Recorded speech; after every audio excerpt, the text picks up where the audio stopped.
Praise the lord. దేవుని నామానికి మహిమ కలుగును గాక.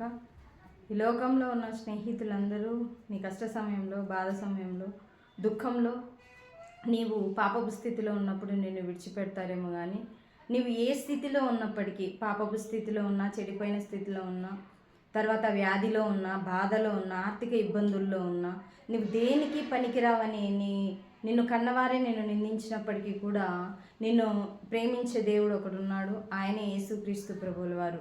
నిజమైన స్నేహితుడు అంట విడువక ప్రేమించును, దుర్దశలో అటివాడు సహోదరుడిగా ఉండునని వాక్యం సెలవిస్తుంది.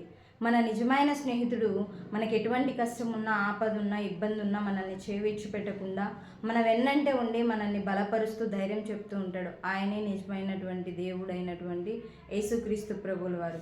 కనుక ఈనాడు నువ్వు ఏ స్థితిలో ఉన్నావేమో, భయపడుతున్నావేమో, దిగులు చెందుతున్నావేమో, నన్ను ప్రేమించేవారు ఎవరూ లేరు, నాకు ఫ్రెండ్ ఎవరూ లేరని దిగులు చెందుతున్నావేమో, ప్రియమైన సహోదరుడా, నీ కొరకు ప్రాణం పెట్టి తిరిగి లేచినటువంటి యేసుక్రీస్తు ప్రభుల వారు నిన్ను నిజంగా ప్రేమించి ఆయన నీకు స్నేహితుడిగా ఉండడానికి ఇష్టపడుతున్నాడు. ఈనాడే నీవు ఆయన పాదాల చెంత మొరపెట్టుకున్నట్టయితే, ఆయన పాదాల చెంతకి చేరినట్టయితే ఆయన నిన్ను విడువగా ప్రేమించును. కాబట్టి మనమందరం చిన్న ప్రార్థన చేసుకుందాం. పరిశుద్ధుడా యేసయ్యా, నీకు వందనాలు, స్తోత్రములు తండ్రి. ఈ వాక్యాన్ని విన్న బిడ్డలందరినీ మీరు జ్ఞాపకం చేసుకుంటూ రండి.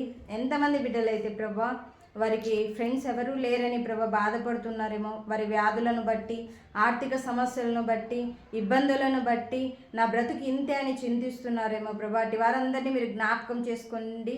వారిని విడువగా మీరు ప్రేమిస్తున్నందుకే నీకు వందనాలు, స్తోత్రములు తండ్రి.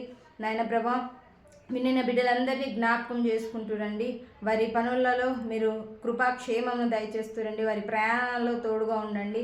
అనారోగ్య సమస్యలతో బాధపడుతున్న వారందరినీ ముట్టి స్వస్థపరుస్తూరండి. బర్త్డేస్, మ్యారేజ్ డేస్ జరుపుకుంటున్న వారందరి మీద మీ శుభములు, ఆశీర్వాదములు పలుకుతూ మా ప్రభు, మా రక్షకుడైన నజరేయుడైన యేసుక్రీస్తు నామంలో ప్రార్థించి అడిగి వేడుకొని పొంది ఉన్నాం పరమ తండ్రి. ఆమెన్.